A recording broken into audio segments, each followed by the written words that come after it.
You are the first black woman to be a dwarf in Tolkien. What do we learn about woman dwarves? Well, we learn that they exist.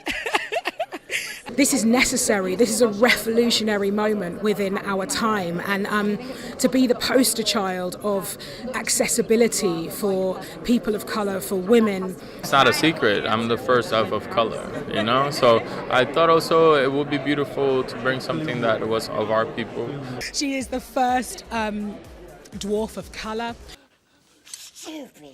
It is so time for us to expand the accessibility and the opportunity for this world, Tolkien's world, to be seen in a way that it hasn't been seen before, you know, as a female dwarf, because it's time for so many people who may have not seen themselves staring right back at them on a screen to have that chance and to have that turn. And now we see us, now we're here, we are heard, we are seen.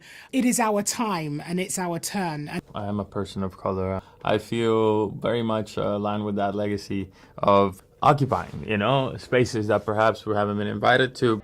There will no longer be a time where you can say there are no elves of color. So we erased that one.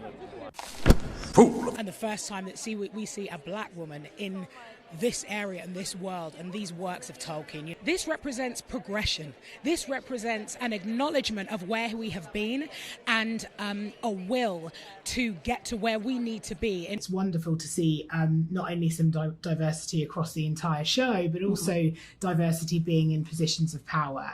This will be the visual reference that people, the younger generations will follow. And the generation that comes after us now, this will be their memory of Tolkien. Obviously, we no longer have the great J.R.R. Tolkien around. What is the aspect of the show you would most love to get his thoughts on? There's a lot of conversations about female characters, characters of color. There's a big conversation happening. I would like to have that conversation with him. I do think he would give a resounding F yeah.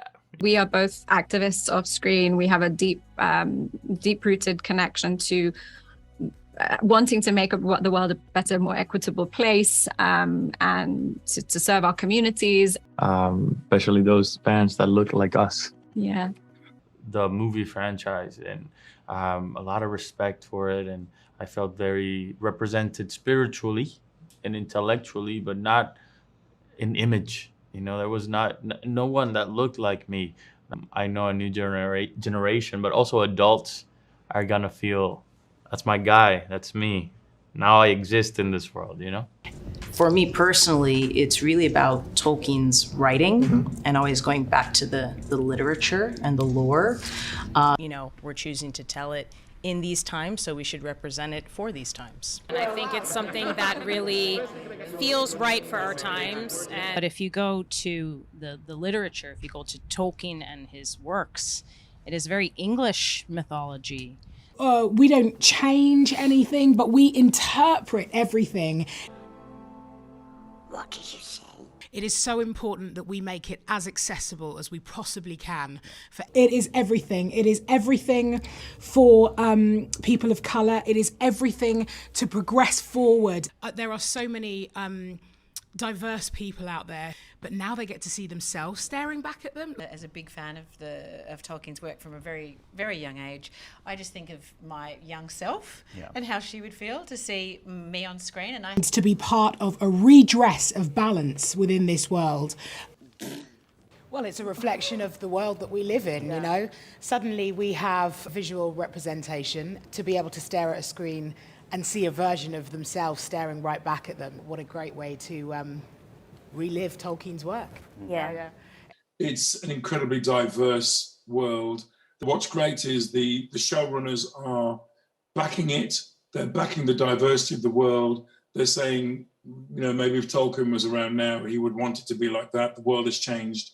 And all fantastical worlds should be diverse, because who's to say that it wasn't like that, or that it shouldn't be like that in the future? Squirrel droppings. My costume alone is designed to be able to feed my child in between takes. That is the power of a female dwarf. And we are acknowledging, of course, all different shapes, sizes and worlds. And I'm a Harfoot because suddenly there were black hobbits. I'm a black hobbit.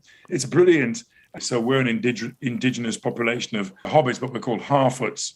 And we're multicultural. We're a tribe, we're not a race. So there are black and Asian and brown and even Maori types. And there's a very strong female presence in this. There are going to be female heroes in this evocation of the story. Every woman on the show, every female character, we don't serve the men around us. The cliche is that the male character comes in and sweeps the woman off her feet, and that she's demure and she's, and this is the opposite of that. I love that she's an empowered woman. So my character Marigold is a Harfoot. Marigold is a matriarch. She is in charge of her family. She rules the roost. I'm playing Isildur's sister, Earian, Elendil's daughter.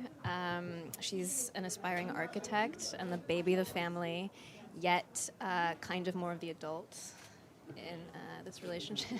The character that I play, Nori Brandyfoot, she's super, she tests the waters, she wants to subvert Harfoot tradition. She is the first female dwarf that we have ever seen on screen. And she's a boss of Durin. I can't wait to see you guys' relationship. Yeah, excuse the expression, but she wears the trousers. What message do you have for the book purists, the fans that are married to the Peter Jackson films? Read the books. He wrote a lot. So. Anyone sending hate to my black castmates, get off my page, get off the internet, and shut up. Shut the fuck up. The age of men is over.